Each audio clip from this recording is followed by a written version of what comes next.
저는 40대 여자입니다. 추석 명절이 이제 며칠 남지 않았는데요. 오래간만에 가족들과 모이게 되는 자리라 좀 걱정이 돼서 사연을 신청하게 되었습니다. 남편과 결혼한 지 5년 차 되었고, 작년에 어여쁜 둘째 딸을 출산했어요. 첫째 아들은 벌써 4살이 되었습니다. 최근에 친정엄마가 저희 집에 오셔서 육아를 도와주시다가 몸살이 나셔서 저 혼자 아이들을 돌보고 있었는데요.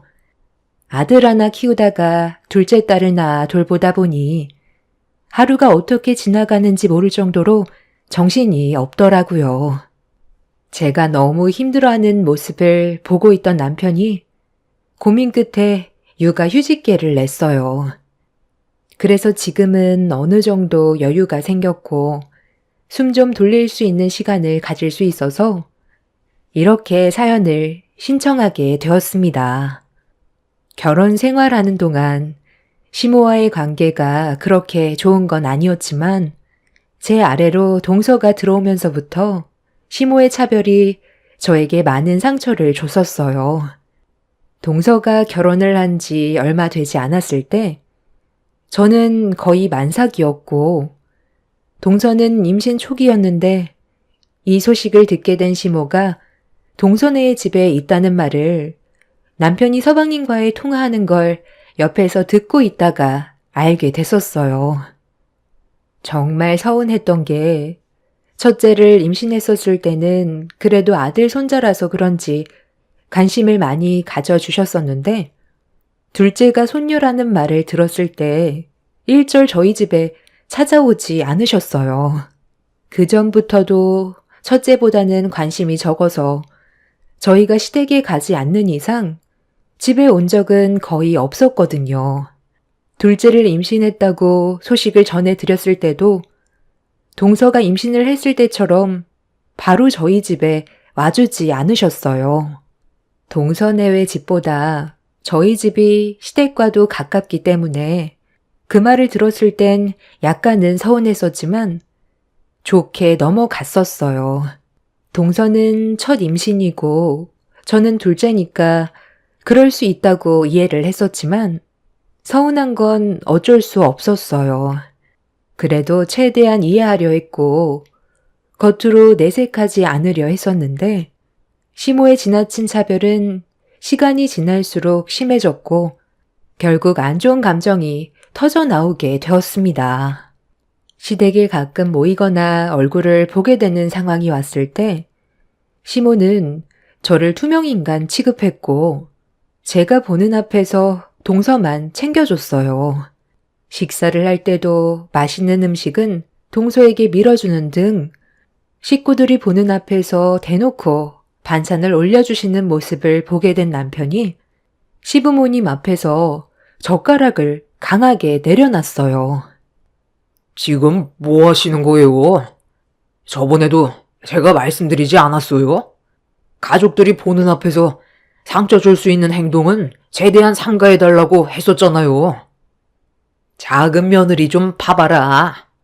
비쩍 말라선 아이를 낳을 수나 있겠어? 최대한 건강 음식 챙겨 먹어야 뱃속에 있는 아이도 건강한 거야. 큰 며느리야. 이번이 처음 임신도 아니고 둘째에다가 이제 얼마 안 있음 출산이라 지금 먹어봤자 애 살만 찌워서 밖으로 꺼내는 게 힘들어질지도 모른다. 막 딸 땐 음식 조절해야 되는 거 모르니? 그래야 출산할 때 어렵지 않게 아이를 빼낼 수 있지. 자연분만 할 거라면서 별것도 아닌 걸로 식사 분위기 망쳐야 되겠어? 너희들 다 먹었으면 그만 일어나거라. 우리 작은 며느리는 임신 초기라 최대한 스트레스 받지 않아야 되는데 너희들 때문에 먹다 체하겠다. 그런 눈빛으로 바라보면 음식이 넘어가겠어? 제가 오죽하면 이러겠어요? 엄마가 지금 일부러 이 사람과 재수씨 대놓고 차별하고 있잖아요. 지금도 봐봐요. 이 사람이 메인 요리에 젓가락 가져가니까 재수씨 앞으로 밀었잖아요. 저만 봤어요?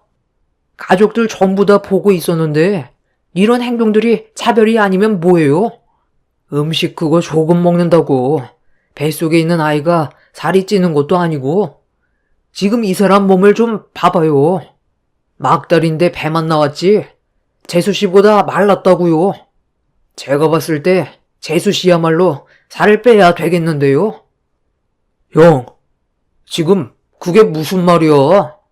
이 사람이 뭐 어때서 살을 빼야 된다는 건데?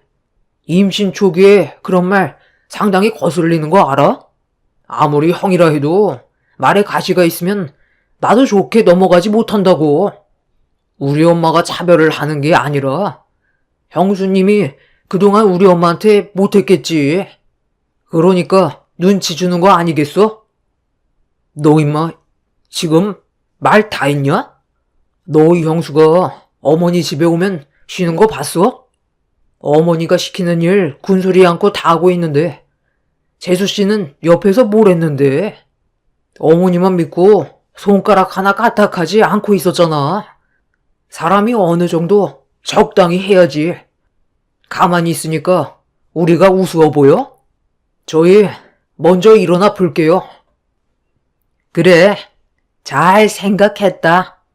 우리 작은 며느리 먹다 체할 뻔했는데 너희들이 알아서 사라져 준다니까.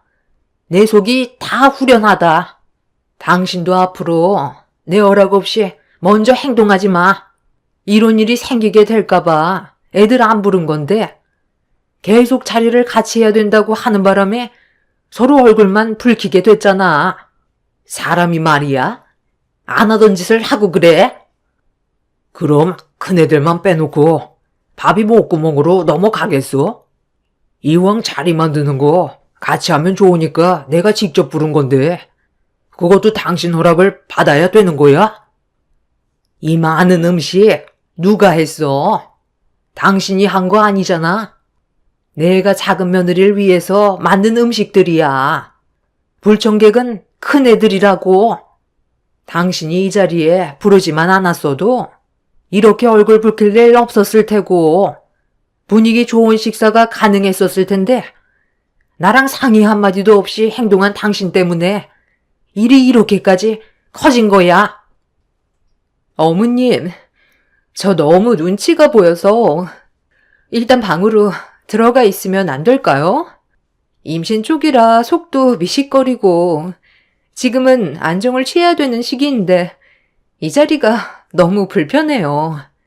저를 바라보는 시선이 따가워서 밥 한 숟갈 뜨기 힘드니까 상황 정리되면 그때 다시 식사할게요. 처음 임신해서 어머님이 각별히 신경을 써주시는데 형님과 아주버님이 이런 걸로 집안 분위기를 악화시킬 거라곤 정말 상상도 못했어요. 아버님도 실망이에요. 어머님이 부르지 않았던 건 다 이유가 있는 건데 결국 이런 기분으로 음식은 입에 대지도 못하고 다 식어버렸잖아요. 정말 생각이 없으시네요. 지금 이 문제는 어머님한테만 문제가 있는 게 아니라 동서한테도 문제가 있다는 거 몰라? 임신한 걸로 뭐라고 하는 게 아니잖아. 동서가 하는 행동을 봐봐. 어머님 옆에 찰싹 붙어서 손가락 하나 까딱하지 않는데 그런 모습이 좋게 보이겠어? 그래, 그것까지는 내가 100번 양보할 수 있어. 동서보다 며느리로 들어온 지 더 오래됐으니까 이해하고 넘어갈 수 있지만 아무리 개념이 없어도 그렇지. 동서의 일을 내가 대신 해주는 건 너무했다고 생각되지 않아? 어머님이 잘못된 건 바로 잡아야 주셔야 되는데 동서가 상전도 아니고 임신 초기라는 이유 하나만으로 저에게 온갖 잡일은 다 시켰잖아요. 그럼 네가 작은 며느리와 급이 같니?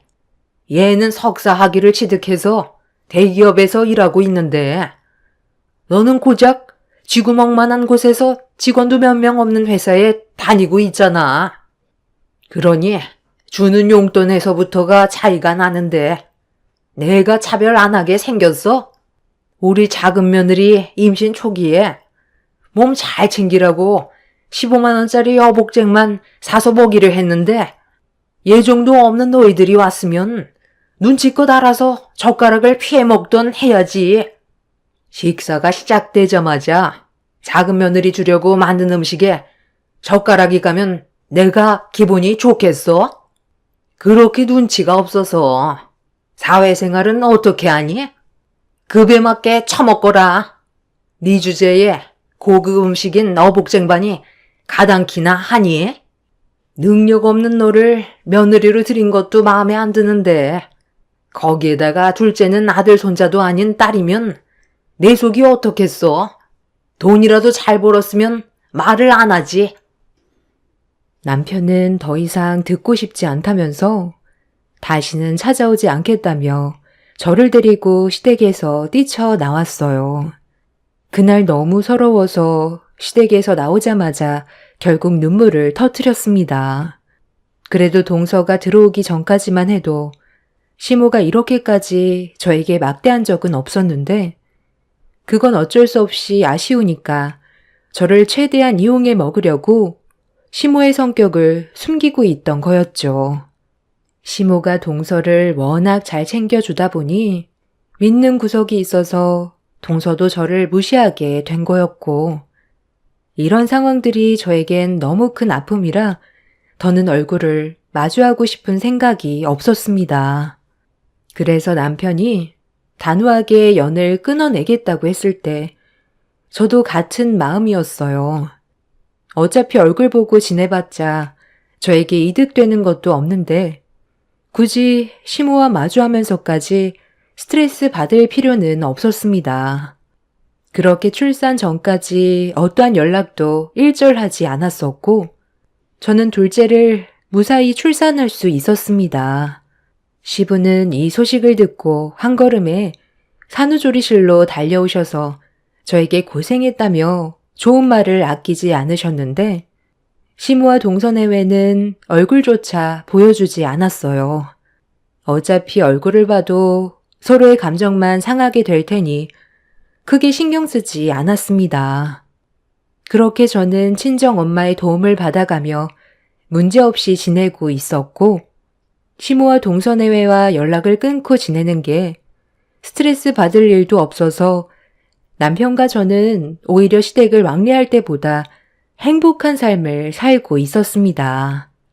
그런데 저희가 먼저 시모에게 굽히고 들어가지 않는 시간이 점점 오래되자 어느 날 갑자기 시모가 집으로 찾아왔어요. 그때가 저희 가족이 저녁 먹을 시간이었는데 엄마가 육아를 도와주고 계셨기 때문에 시모와 엄마가 얼굴을 마주하게 됐었죠.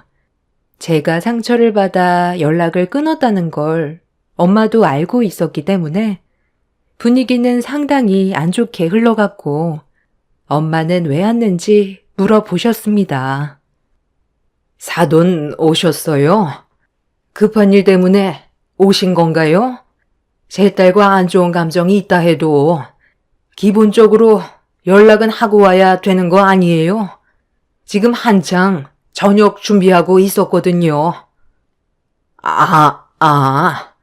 사돈이 계신 줄 몰랐는데 며느리 도와주고 있었나 보군요. 저도 용건만 간단히 하고 갈 생각이었으니 너무 예민하게 반응하지 않으셔도 됩니다. 예, 너 잠깐 좀 나와봐라. 너한테 할 말이 있으니까 얼굴 좀 보고 얘기하자. 이번에 우리 작은애가 곧 첫애를 출산하게 되는데 네가 좀 도와줬으면 좋겠다. 뭐라고요? 어머니는 아직까지 분위기 파악 못 하시는 거예요? 재수씨가 막달이 될 때까지 저희가 왜 연락 한 통 없었는지 뻔히 알고 있으면서 방금 뭐라고 하셨어요? 도와달라고요? 재수씨 집안 식구들도 있고 어머니가 옆에서 도와주면 되는 거지. 이 사람도 지금 애 둘 보느라 정신없는데 그런 말이 나와요? 작은애 사돈분들이 얼마나 바쁜데. 그리고 작은애가 애 봐주는 대가로 월 300씩 주기로 했는데 남으면 그것도 나눠야 하잖니. 그네 너가 대가 없이 나 좀 도와줘라. 어차피 둘보나 셋보나 그게 그거잖아. 나도 요즘 건강이 많이 안 좋아져서 손자가 태어나면 분명 체력적으로 많이 힘들 거다.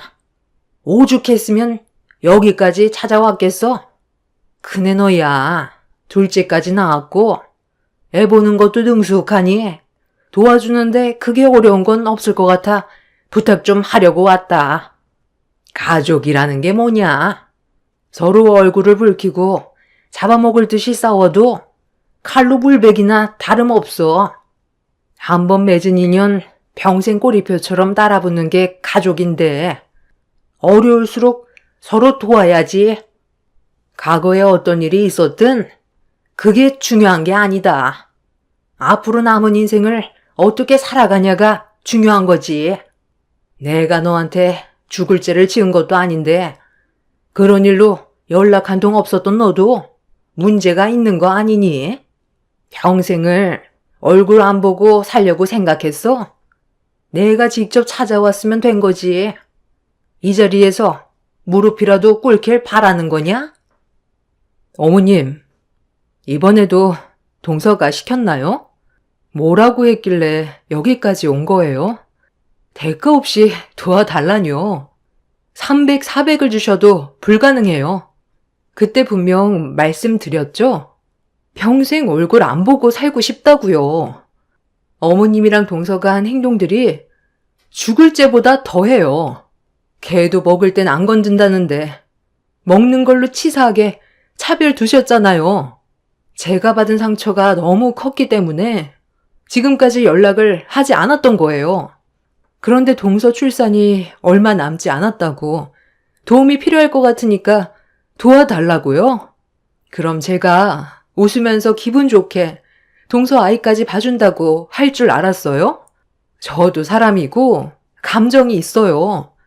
그동안 정말 많은 차별이 있었지만 저 막달 때 어머님이 동서 임신 초기라면서 비싼 음식 준비해서 동서 앞으로 밀어줬을 때 너무 큰 상처를 받았다고요. 젓가락 한번 향했다고 제 손을 강하게 내리쳤잖아요.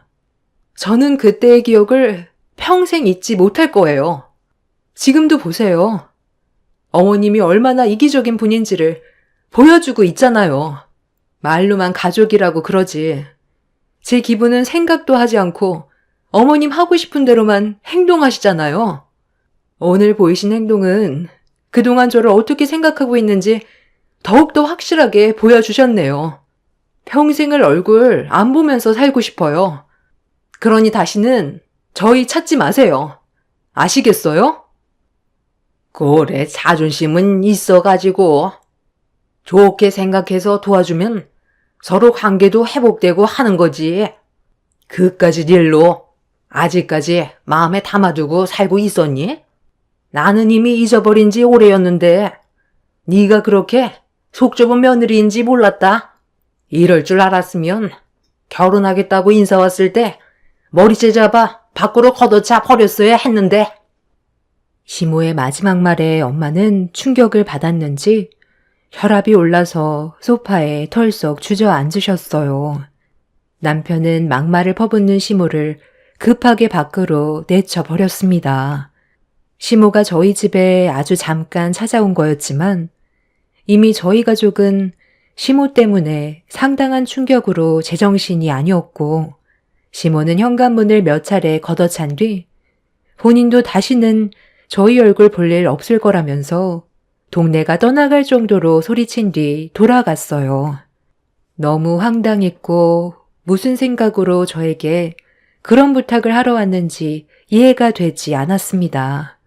그렇게 한바탕 난리가 난 이후 동서가 첫애를 출산했다는 소식을 접할 수 있었는데 남편이 시부와 통화하는 목소리가 좋지 않았습니다.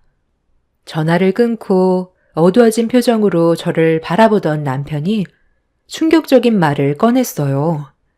태어난 아이한테 심각한 문제가 생겼다면서 응급수술실로 이동 중이라며 저희도 병원에 가봐야 할 것 같다는 말을 듣게 되었습니다.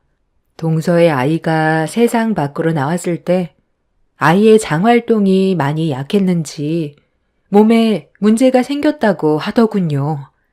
보통 태아가 양수를 마시면서 만들어지는 태아의 태변이 24시간 이내에 배출이 되어야 하는데 저희가 출산 소식을 접했을 때는 이틀이 넘어가는 시점이었습니다.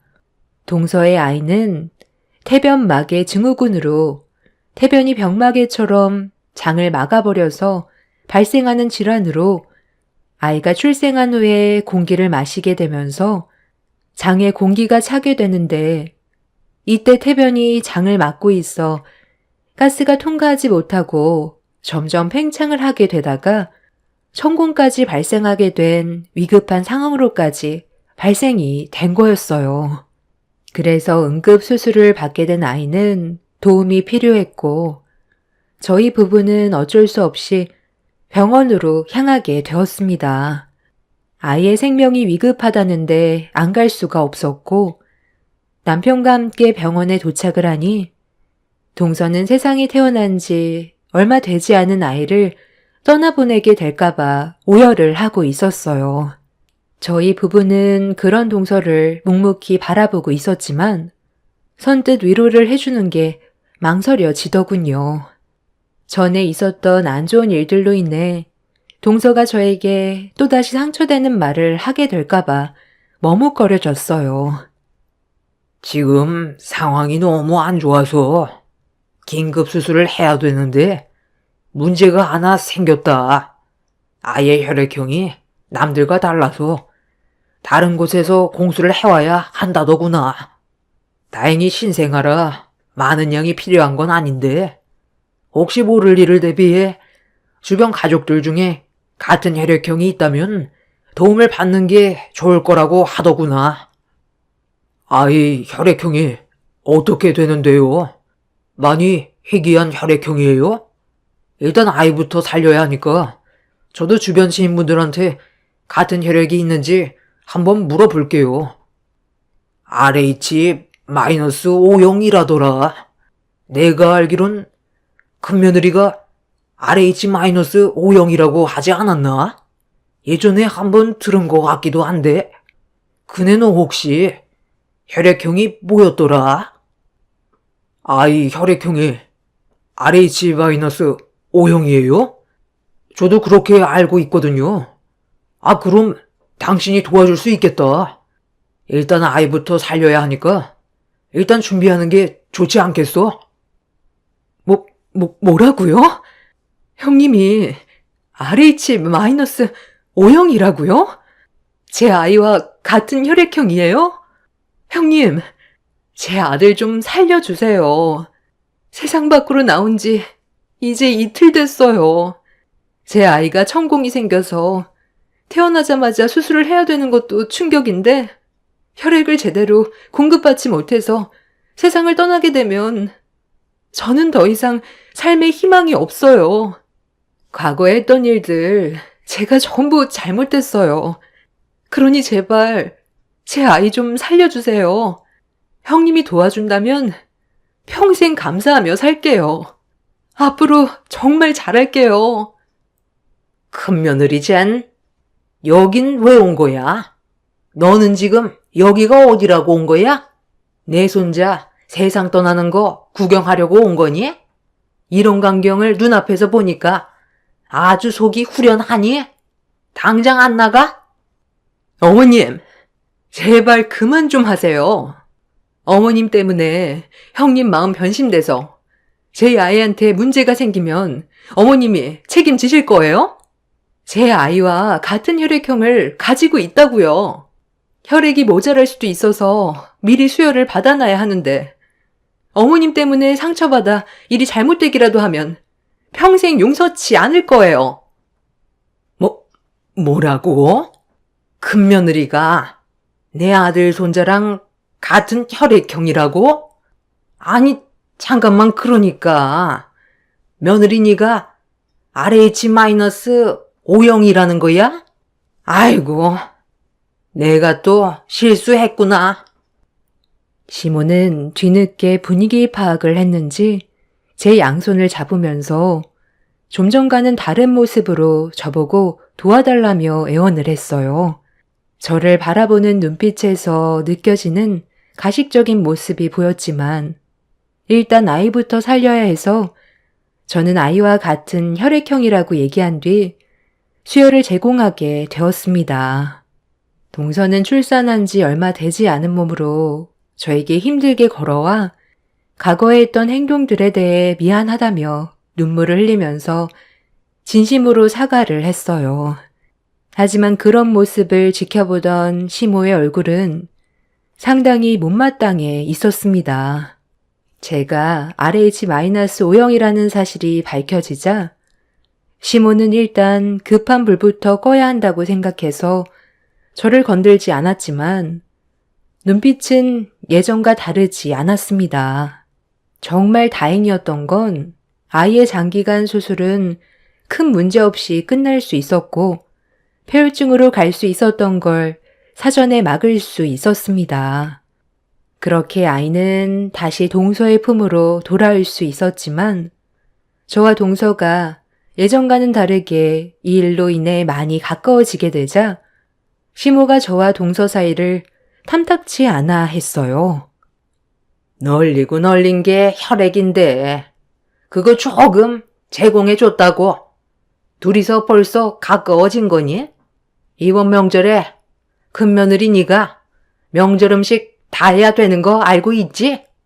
나는 몸이 별로 좋지 않아서 쉬어야 되고 작은 며느리는 몸이 성취하는 아이를 돌봐야 하니 멀쩡한 네가 모든 걸 책임져야지. 그래도 우리 집안의 큰 며느리인데 그 정도는 당연하게 해줄 수 있는 거 아니야?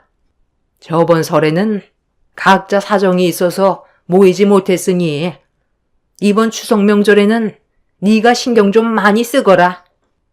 제가 봤을 때 어머님이 제일 건강해 보이시는데요.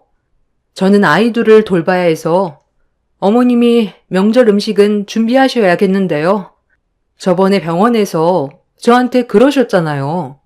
아이를 살리기 위해 제 혈액을 제공해 준다면 어머님이 앞으로 차별 같은 거 하지 않고 가족 모두 웃으면서 잘 지낼 수 있게 좋은 관계로 만들어 가겠다고 하셔놓고 이제 와서 이러시면 곤란하죠. 그때는 급한 불부터 꺼야 할 것 같아 저에게 거짓말을 하신 거예요? 당신은 아직까지 정신 못 차렸어? 항상 보면 당신이 문제야. 오래간만에 이렇게 한자리에 모였으면 좋게 마무리 지으면 되지. 꼭 그런 식으로 말을 해야 돼? 당신 때문에 가족들과 분열이 생기는 거라고. 우리 집안에 당신만 없으면 평화가 찾아오겠어. 지금까지 정말 계속 참고 있었는데 나도 이제 더는 안 되겠다. 그래서 뭐 어쩌자고. 이 나이 먹고 나랑 이혼이라도 하겠다는 거야? 이 집안에서 내 말이 곧 법인 거 몰라? 내가 하는 말에 며느리들은 따라야 되는 거라고. 아, 어머님! 그만 좀 하세요. 형님 아니었으면 제 아이가 어떻게 됐을지 그건 아무도 모르는 거라고요. 총각을 다투던 그때 형님이 도와줘서 원활하게 수술을 진행할 수가 있었어요. 그리고 사람 일이라는 게 앞으로 어떻게 될지 아무도 모르잖아요. 형님이 제 아이와 같은 혈액이라는 거에 저는 그거 하나만으로도 안심이 된다고요. 병원에서는 아직 마음 놓고 안심할 단계는 아니라고 했어요. 꾸준하게 상태를 살펴봐야 하고 언제 갑자기 수술을 하게 된다면 그때 형님의 도움이 또 필요하게 될 텐데 제가 형님과 담 쌓고 얼굴 붉히면서 살 이유 없잖아요. 저는 과거에 했던 행동들에 대해 진심으로 사과했다고요. 어머님도 잘못한 거 인정하시고 이제 제발 그만 좀 하세요. 어머님도 저희가 잘 지내야 좋지 않으세요? 어머님은 그렇게 형님이 꼴 보기 싫으세요? 그래. 쟤는 그냥 존재 자체가 싫다. 우리 석사 며느리 작은 애 닮아 똑똑한 내 손자 괜히 쟤한테 수혈받아 멍청해질까 봐도 싫고 그냥 쟤는 내 앞에서 사라져주면 좋겠어. 혼자 온갖 착한 척은 다 하는데 내가 왜 피해를 봐야 하냐고. 너만 없으면 우리 가족이 평온해. 시모는 전혀 바뀌지 않았어요. 오래간만에 모두가 한자리에 모였는데 저를 싫어하는 시모는 자리에서 일어나 제 머리채를 잡으려고 달려들었습니다. 남편은 그런 시모를 막아섰고 온 집안이 또다시 초토화가 되자 시부는 한계까지 다다랐는지 가족들이 보는 앞에서 시모의 얼굴에 손을 올렸어요. 그 순간 집안에는 정적이 흘렀고 시부는 남은 인생 속 편하게 살고 싶다면서 이혼 얘기를 꺼냈습니다. 거실에선 시모의 거친 숨소리만 들릴 뿐 가족 모두는 시모에게 등을 돌렸어요. 결국 이 문제로 시부모는 현재 이혼을 하기 위해 준비 중이고 별거를 하고 있습니다. 그리고 이번 명절에는 시모 없이 처음으로 시댁에서 가족들과 한자리에 모이게 되었네요. 시부는 시모에게 늙어 병들어 도움이 필요한 날이 와야 정신 차릴 거라면서 이번 명절에 시모를 절대로 집안에 들이지 않을 거라고 하셨어요. 시모가 왜 그렇게 저를 싫어하는지 모르겠습니다. 그냥 저를 만만하게 생각하고 있어서 그런 것 같아요. 앞으로 시부는 시모와의 이혼을 진지하게 생각하고 있어요. 아마 번복하는 일은 없을 것 같습니다. 평생 땅을 치며 후회할 짓을 왜 하려는 건지 이해가 되지 않네요. 이번 명절에는 조용히 지나갔으면 좋겠어요. 시모와 두 번 다시 얼굴을 마주하고 싶지가 않습니다. 이번에도 만약 저에게 용서를 구한다 해도 절대 받아주지 않으려고요. 시간은 기다려주지 않는다는 걸 시모는 모르는 것 같아요. 앞으로 몇 년 뒤면 급격하게 건강이 안 좋아질 텐데 그때가 되면 분명 후회를 하게 되겠죠. 사람은 고쳐 쓰지 못한다더니 그 본성 늙어 세상 떠날 때까지 변하지 않을 것 같습니다. 제 사연을 들어주신 여러분들의 가정에는 이번 명절에 가족분들과 좋은 시간을 만들어 가셨으면 좋겠습니다. 감사합니다. 안녕하세요. 저는 울산에 살고 있는 40대 초반 여자입니다. 그동안 정말 많이 참아왔지만 이번만큼은 저도 그냥 넘어갈 수는 없을 것 같아 여러분들께 제 사연을 들려드리고자 합니다. 아마 많은 분들께서 제 입장에 대해 공감해 주실 거라 생각합니다.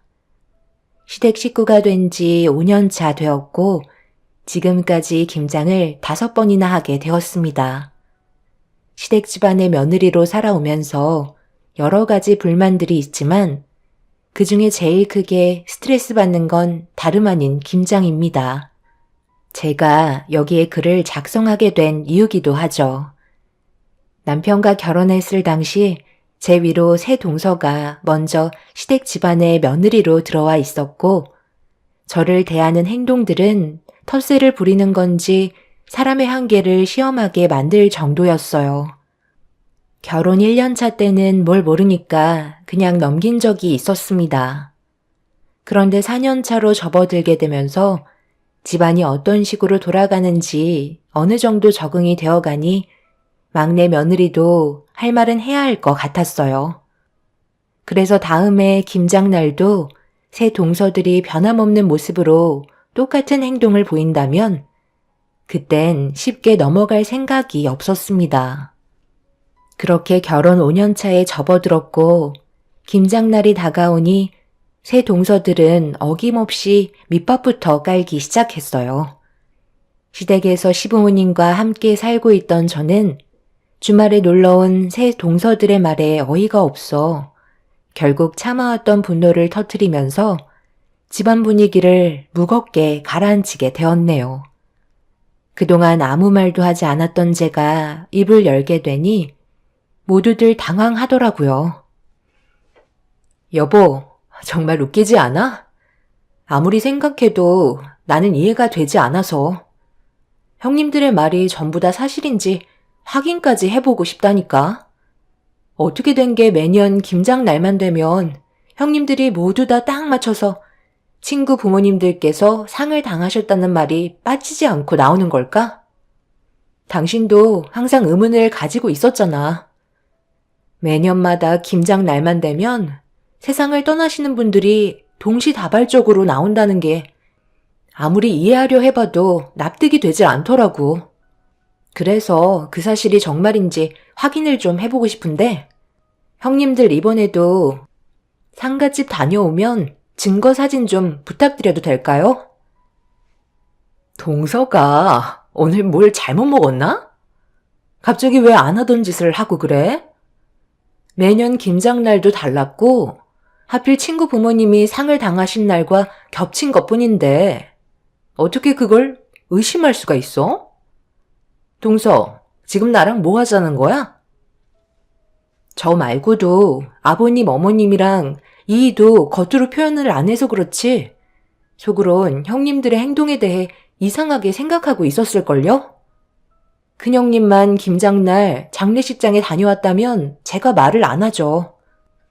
그날 동시에 세 분이서 똑같이 친구 부모님이 상을 당해서 김장날 참석을 안 하시니 누가 봐도 일하기 싫어서 참석하지 않으려고 수를 쓰는 게 보이는데 의심이 안 되겠어요? 그동안 아무 말 하지 않고 참고 있었던 건 어머님이 그래도 저를 아껴주시고 항상 좋게 봐주셔서 그냥 넘어갔던 것 뿐이에요. 명절날에는 상 당하시는 분들이 안 계시나 봐요? 그게 왜인 것 같아요? 명절날은 어머님이랑 제가 미리 음식을 준비하고 있어서 굳이 신경 쓸 필요 없고 와서 먹기만 하면 되니까 사건을 만들지 않는 거 아닌가요? 김장은 번거롭게 손이 많이 가니 그만큼 노동을 해야 돼서 이런저런 핑계대고 안 오는 거 전부 다 알고 있다고요. 그래도 항상 김장김치는 차에 한가득 실어가죠? 어머님한테 돈을 많이 챙겨드리는 것도 아니고 누가 봐도 멀리 여행 다녀온 사람처럼 때깔 좋은 모습으로 오잖아요. 새 동서들은 갑작스럽게 제가 돌발 행동을 한 부분에 대해 당황하고 있었어요. 그동안 아무 말도 하지 않고 있다가 갑자기 불만을 터뜨리니 많이 당황스러워하는 것 같았습니다. 저도 더 이상 참기 힘들었고 할 말은 해야 할 것 같았어요. 그래서 모두가 모여있는 자리에서 어머님한테 직접적으로 얘기했어요. 김장날 어떤 이유에서라도 참석하지 않는다면 김장김치는 가져갈 수 없게 해야 된다고 시모에게 의견을 제기했습니다. 제가 강하게 주장을 펼치니 시모는 제 말을 따라주셨고 결국 형님들은 불만을 입 밖으로 꺼내 놓았다는 것 하나 때문에 분위기를 더 심각하게 만들어가고 있었죠. 그만들 하지 못해? 막내가 틀린 말 한 것도 아닌데 뭘 잘했다고 다들 큰 소리야? 누가 봐도 이해할 수 없는 행동들인데 당연히 의심할 수 있는 거지. 그거 가지고 우리 집안에서 제일 많이 하는 막내 며느리한테 지금 화를 내는 거니? 어머님, 그게 아니잖아요. 저희가 한가한 사람들도 아닌데 쓸데없이 김장날 친구 부모가 상을 당했다는 말을 꺼내겠어요? 그 말이 사실이니까 어쩔 수 없이 김장을 도와드리지 못한 건데 정말 너무하세요. 맨날 막내 동서만 감싸고 도시잖아요. 너희들 하는 행동들을 보거라. 내일 김장한다는 말 한마디 했을 뿐인데 갑자기 아무 말도 하지 않고 있다가 김장 한마디 꺼내자마자 다들 핸드폰 들고 가더니 전화하는 척하면서 친구 부모가 상을 당했다고 다들 다음날 김장 참석을 못한다는데 뻔히 눈에 보이는 행동을 하고 있잖니. 그전에는 그래도 내가 모이라고 하면 군말하지 않았으면서 막내 며느리가 들어온 뒤부터 서로 똘똘 뭉쳐서 막내만 따돌리는 거 내가 모를 줄 알았어? 내일 김장 참석하지 않으면 다시는 내 앞에 나타나지 마라. 그리고 너희들한테 줄 김치도 없으니까 사 먹던지 알아서들 하고 할 말 끝났으면 다들 내 눈앞에서 사라지거라. 제가 남편과 결혼한 이후 새 동서들의 행동들을 유심히 지켜보고 계셨는지 제가 불만을 터뜨리자 기회를 놓치지 않으셨어요. 시모도 상식적으로 이해가 되지 않으셨던 거죠. 결국 며느리들끼리 험한 말들을 주고받게 되면서 집안 싸움이 시작되었습니다. 팔은 안으로 굽는다고 아주버님들도 자기 아내의 편을 들어주면서 저를 이상한 사람 취급했어요. 그렇게 되니 동서 애들과 시부모님과 저희 부부끼리 편이 갈리게 되었습니다. 그냥 죄송하다는 말 한마디 하고 자신들이 했던 행동들에 대해 잘못을 인정하면 되는 건데 끝까지 거짓말로 상황을 악화시켜 가고 있는 모습들이 시부모님을 더욱더 화나게 만들었고 평소에 입이 무거우셨던 시부께서 참다 못하셨는지 결국 입을 여셨어요. 한마디 하시는 순간 아주버님들은 경악을 하고 말았습니다. 아버지, 어쩔 수 없는 상황이 만들어진 것 뿐인데 지금 그걸 가지고 재산을 전부 막내한테 주겠다고요? 이건 너무하잖아요. 사람이 살다 보면 피치 못할 사정이 생겨서 도와드리지 못할 수도 있는 건데 너무 극단적으로 몰아가시는 거 아니에요? 막내들보다 못한 행동을 보여주면서 재산 얘기 나오니까 이건 아니라고 생각하는 너희들이 내가 볼 땐 너무한 것 같은데 평소에 잘했으면 이런 말이 나왔겠니? 그동안 아무 말도 하지 않고 가만히 지켜만 보고 있으니까 너희 엄마 말이 우습지? 내가 이 집안의 최고 어른으로서 바로 잡으려 하는 거니까 너희들도 재산 받고 싶으면 모두 와서 김장하는데 참석하도록 해라. 내일 새며느리들 전부 상가집 다녀와야 한다고 했으니까 그 다음 돌아오는 주말에 김장하면 되겠네. 다들 내 말에 동의하지? 설마 다음 주에도 생사람 세상 떠나게 만들겠어요? 다음 주 주말에 다시 모이는 걸로 해요. 그게 제일 좋을 것 같네요. 시모가 김장날의 일정을 변경하게 되자 새 동서내외들은 당황했는지 우물쭈물거리더니 더는 어떻게 할 수 없다고 생각했는지 변경된 일정에 참석하겠다며 시모의 제안을 받아들였습니다. 저는 그날 너무 흥분을 했었는지 동서네 애들이 집으로 돌아간 이후에도 쉽게 진정이 되지 않아 온몸이 부들부들 떨리고 있었어요. 남편도 그간 불만이 많았는지 쉽게 흥분을 가라앉히지 못하고 있었습니다. 정말 다행이었던 건 시부모님께서 저희 부부의 편을 들어주셨다는 거였어요. 그동안 시댁 생활을 하면서 시부모님과 정을 많이 쌓아서 그런지 저를 항상 아껴주셨고 딸처럼 대해주셨습니다. 남편과 결혼 전에 이 문제에 대해 많은 대화를 주고받았었어요.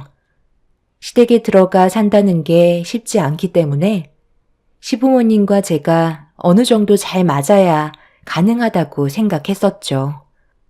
그래서 결혼 전에 몇 번 인사를 드리러 간 적이 있었습니다. 시부모님은 굳이 함께 살 필요가 없다고 얘기하셨지만 두 분 다 건강이 좋은 편이 아니셔서 그간 저희 남편이 뒤에서 꽤 많은 일들을 도와드렸었는데 갑자기 남편의 자리에 공백이 생긴다면 시부모님께서 많이 힘들어 하실 것 같아 결국 시댁에 들어가기로 결정을 하게 되었었죠. 그래서 처음에는 적응하는데 많은 시간이 필요했었지만 그래도 시부모님께서 많은 배려를 해주셔서 제가 한 가족이 되었다는 느낌을 많이 받았었어요. 그리고 남편 대신 시부모님을 보살펴 드렸기 때문에 남편도 심적으로 많이 편해졌는지 일의 능률도 올라가 진급도 했었네요. 여러 가지로 장점이 더 많았기 때문에 저희 부모님께서도 처음에는 반대가 심하셨지만 시간이 지날수록 긍정적으로 받아들여 주셨어요. 살아온 환경이 다르니 분명 부딪힐 수 있는 문제들은 당연히 생길 수 있지만 시부모님께서는 그런 문제들을 최대한 빠르게 바로 잡아가셨고, 제 입장에서 많은 것들을 생각해 주셨습니다. 그렇게 서로 의지하면서 잘 지내고 있었지만, 문제는 제가 시댁에 들어와 살면서부터 새 동서들이 더 이상 신경 쓰지 않아도 된다는 잘못된 생각을 가지고 있는 게 가족들 간의 갈등으로 이어지게 되었죠. 집안 행사가 있을 때는 저보다 어른이고 먼저 결혼한 동서들이 적극적인 모습을 보여줘야 하는데 반대로 행동하고 있었으니 시부모님께서 안 좋게 보실 수밖에 없으셨죠. 새 동서들은 제가 불만을 제기하면서부터 어떻게 하면 저를 잡아먹을지 그것만 생각하고 있는 듯 보였습니다.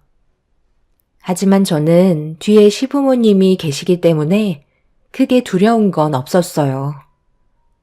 그렇게 냉전의 시간이 흐르고 다시 돌아온 주말에 저희 가족은 새벽부터 일어나서 김장할 준비를 하고 있는데 시모가 새 동서들에게 아침에 서둘러서 오라고 미리 말을 해놨었는데 연락도 받지 않고 시댁에 올 생각을 하지 않더라고요.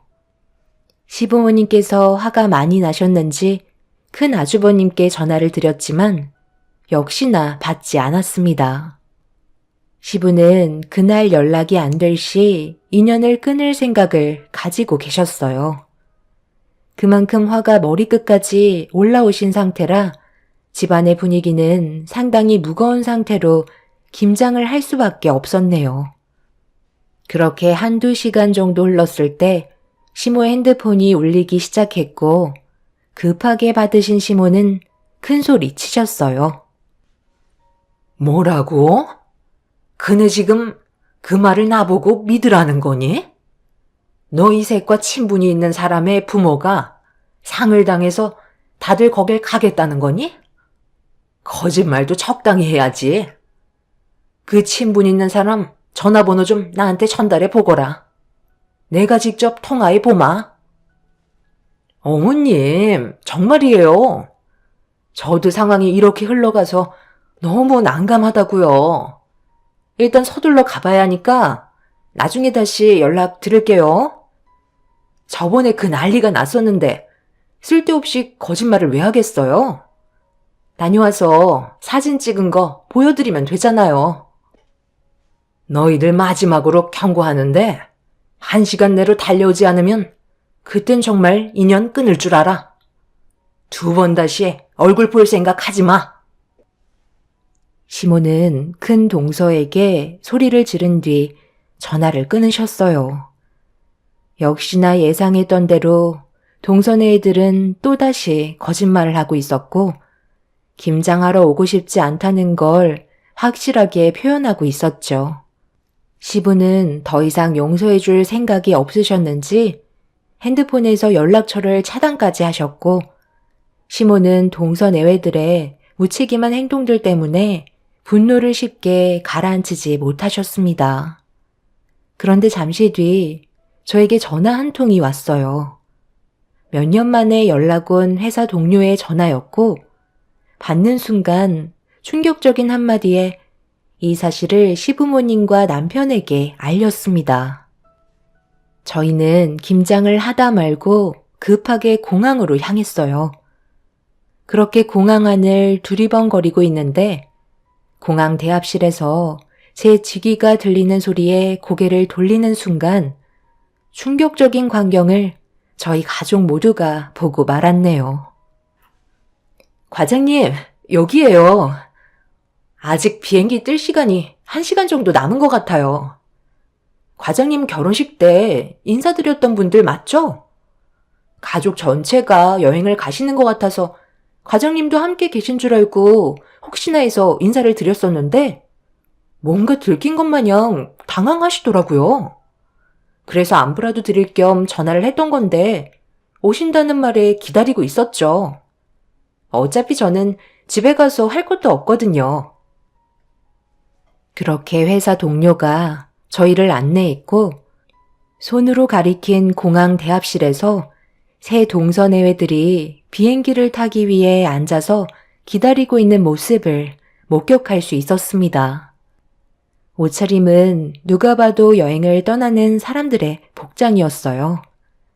상갓집을 가는 복장은 전혀 아니었죠. 새 동선의 애들은 뭐가 그리 좋은지 서로 웃고 떠들며 즐거워하고 있는 모습을 멀리에서 지켜보고 있는데 시모가 아침부터 화가 머리끝까지 올라온 상태라 결국 이성을 잃게 되셨어요. 저와 남편이 말릴 틈도 없이 시모는 새 동서에게 달려갔고 멀리에서 달려오는 시모의 얼굴을 발견한 동서들은 경악을 하며 비명을 질렀습니다.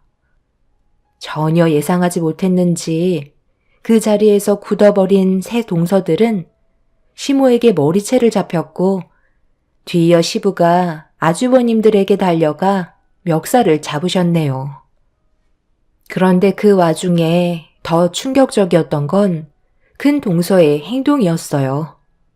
머리채 잡고 계신 시모를 패대기 치더니 나중에 다시 얘기하자면서 곧 출발하게 될 비행기에 올라타려고 준비를 하고 있었습니다. 시부모님은 그런 큰 동서의 행동을 보고 더 이상 말릴 필요가 없다 생각하셨는지 결국 인연 끊겠다는 말을 꺼내셨고 모든 재산은 저희 부부에게 주겠다고 선포하셨어요. 아버님, 그건 나중에 다시 얘기하면 안 될까요? 저희 이제 비행기 타야 한다고요. 그리고 김장 얼마 되지도 않는 거 굳이 전부 모여서 할 필요는 없는 거잖아요.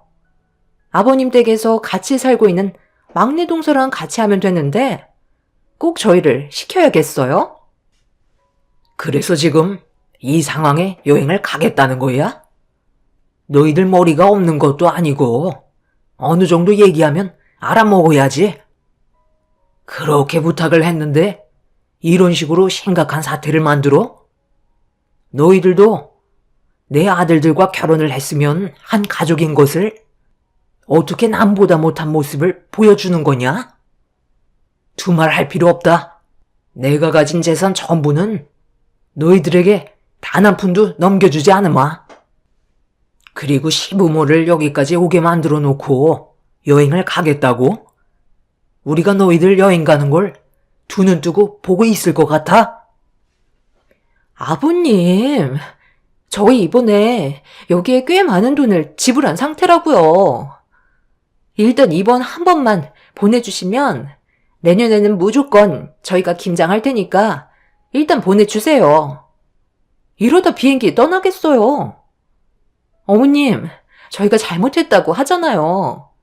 비행기 값만 날리는 게 아니에요. 호텔이랑 여러 가지 부수적인 것들 예약하느라 일종의 차질이 생기면 그 돈 다 날리는 거라고요. 내가 왜 그런 것까지 신경을 써야 하는 건데? 나는 너희들의 거짓말 더는 믿지 않으마. 얼마의 돈을 지불했는지 모르겠지만 너희들이 비행기 타고 떠나는 걸 내 두 눈으로 보고 싶지 않다. 여기에서 한 발자국도 못 움직이니까 나를 밟고 가던지 알아서 해라. 형님들이 좀 더 현명하게 대처하셨다면 이렇게까지 안 좋은 상황까지 오지 않았겠죠.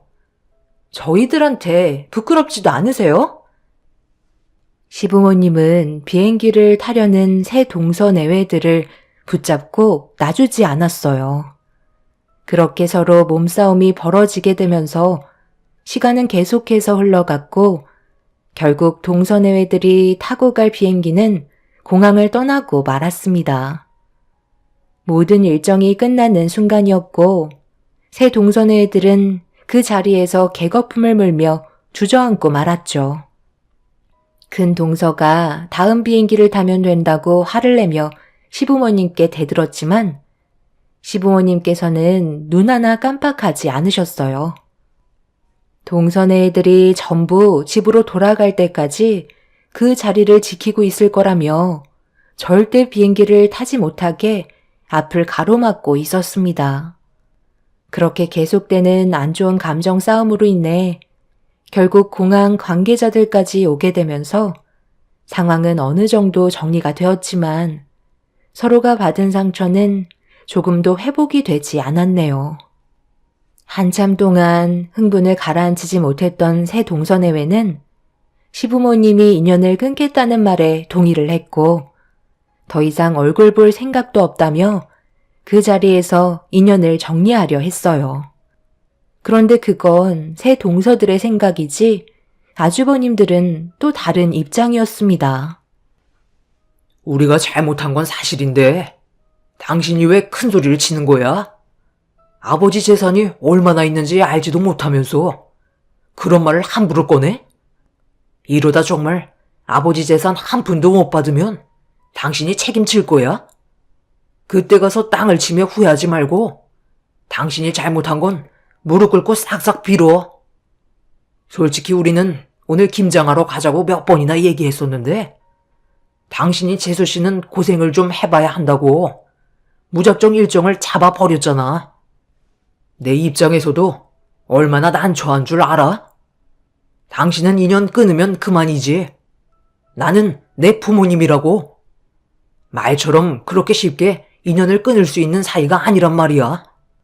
잘못한 건 인정하고 이제 그만해. 내가 왜 잘못을 인정해야 하는데? 동서가 막내니까 더 하라는 건데 그게 뭐 잘못됐어? 어머님, 저도 동서 오기 전에 그동안 많이 했었잖아요. 그럼 이제 그만해도 되는 거 아니에요?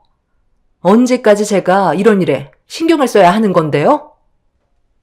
네가 조금이라도 우리 집안의 화목을 생각했더라면 이런 식으로 행동하지 않았겠지. 다들 잘 지내고 있었는데 네가 이런 분위기를 조성한 거잖아.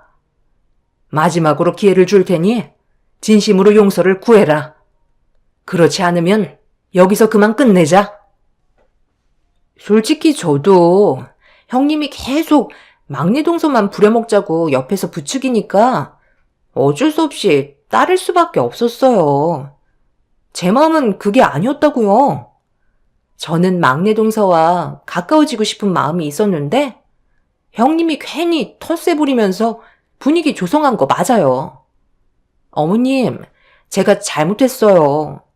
저는 이 사람과 떨어져 지내고 싶지도 않고 어머님 말씀대로 화목한 가정을 꾸리며 모두가 웃으면서 지내고 싶은 게 제가 바라는 거예요. 셋째 동서도 나랑 같은 생각이었잖아. 맞아요. 둘째 형님이 얘기하신 거 사실이에요. 저희 둘이 대할 때 큰형님의 행동에 불만이 많았었어요. 그런데 너무 기가 세시고 괜히 저희도 막내 동서처럼 피해를 입을까봐 아무 말도 하지 못하고 있었어요.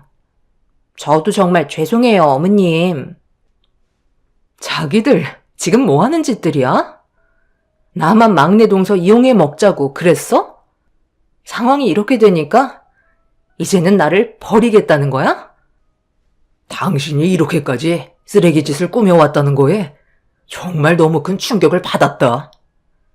어느 정도 하면 그만하면 될걸. 상황을 이렇게까지 만들었으면서도 끝까지 고집을 부려야 되겠어?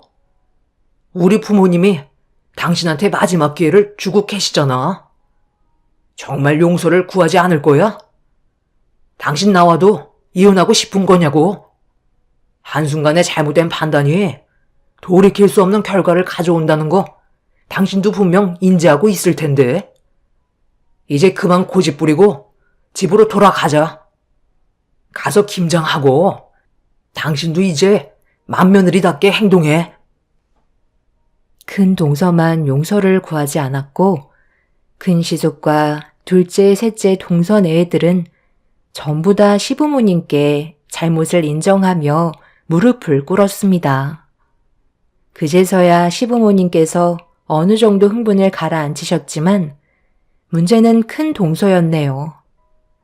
저를 징후하듯 바라보면서 자신의 잘못을 인정하지 않으려 했어요. 큰 동서의 사과를 받기 위해 공항에 계속 머무를 수 없는 노릇이라 결국 큰 동서만 빼고 가족 모두는 시부모님 댁으로 향하게 되었죠. 그렇게 시댁에 도착하자마자 동선의 애들은 전부 다 김장하는 데 달려들었고 시부모님 눈치를 보면서 발 빠르게 움직이며 분위기를 좋게 만들려고 애쓰고 있었습니다. 그런데 김장이 거의 끝나갈 때쯤 큰 동서가 시댁으로 찾아왔어요. 저희는 어느 정도 잘못을 인정하고 시부모님께 머리를 숙인 채 들어올 줄 알았는데 갑자기 저에게 달려들더니 제 머리채를 잡으면서 난리를 치기 시작하길래 모두가 뜯어 말리려 했지만 제 머리를 잡은 큰 동서의 두 손은 분노로 가득 차 있었습니다. 제가 왜 이런 수모를 겪어야 하는지도 몰랐고 왜 이렇게까지 저를 싫어하는지 이유를 알지 못해 비명을 지르면서 도대체 저한테 왜 그러냐고 물어보니 큰 동서는 제가 처음 왔을 때부터 꼴 보기 싫었다며 시부모님의 관심을 한 몸에 받는 게 마음에 들지 않았다고 어이없는 말을 늘어놓고 있었습니다.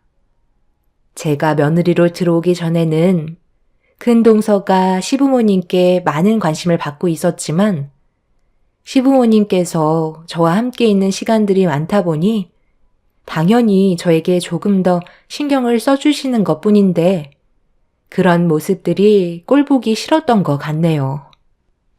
그렇게 큰 동서가 제 머리채를 잡고 놔주질 않으려 하자 시모가 화가 머리끝까지 올라오셨는지 버무리고 계셨던 김장김치 한 포기를 손에 들고 달려오셨어요. 그리고 큰 동서의 뺨에 포기김치로 내려치셨고 양념들이 눈에 들어갔는지 괴로운 비명을 지르며 제 머리를 잡고 있던 손이 그제서야 풀리게 되었죠. 큰 동서는 괴로운 듯 바닥을 뒹굴며 도와달라고 소리를 질렀지만 그 모습을 전부 다 구경만 하고 아무도 도와주지 않았어요. 결국 혼자서 수도가로 달려가 얼굴을 씻은 뒤 시댁에서 급하게 도망쳐 빠져나갔네요. 그날 이후 큰 시숙은 별거를 하시다 이혼을 결정하셨고 지금 현재 숙려 기간 중에 있습니다. 두 분의 관계가 알고 보니 오래전부터 삐걱거리는 상태였던 것 같아요. 큰 동서가 결혼 10년 차에도 애가 생기지 않아 검사를 받아보니 불임 판정을 받았었는데 그 사실을 계속 숨기고 있었다가 최근에 큰 시숙에게 들통나면서 두 분이 냉전 상태였다고 하더라고요. 아마 예전처럼 관계 회복은 힘들 것 같아 이혼을 하게 될 것 같네요. 큰 동서의 잘못된 행동 하나 때문에 이런 상황까지 온 게 정말 안타까울 뿐입니다. 서로 웃으면서 좋은 관계로 발전해 나가면 훨씬 더 많은 걸 얻을 수 있을 텐데 왜 이렇게까지 미련한 짓을 저질러서 결국 혼자 모든 걸 잃게 됐는지 참 답답하기만 하네요. 둘째, 셋째 동서들은 지금 현재 저를 잘 대해주고 있지만 과거의 상처가 어느 정도 있던 터라 어느 정도 시간이 필요할 것 같긴 합니다. 큰 동서는 분명 지금의 상황에 대해 후회하고 있을 것 같아요. 하지만 저에게 손을 내미는 게 자존심이 허락하지 않아 버티고 있는 것 같습니다. 본인의 선택이니 어쩌겠어요. 앞으로 평생 후회하면서 살겠죠. 제 사연을 들어주신 분들도 분명 김장 문제로 가족들과의 여러 가지 문제가 생긴 집안도 있을 텐데요. 서로 조금씩 이해하고 양보하며 좋은 관계를 유지하셨으면 좋겠습니다. 오늘 하루도 행복하시고 웃음이 가득한 날이 되시길 바랍니다. 감사합니다.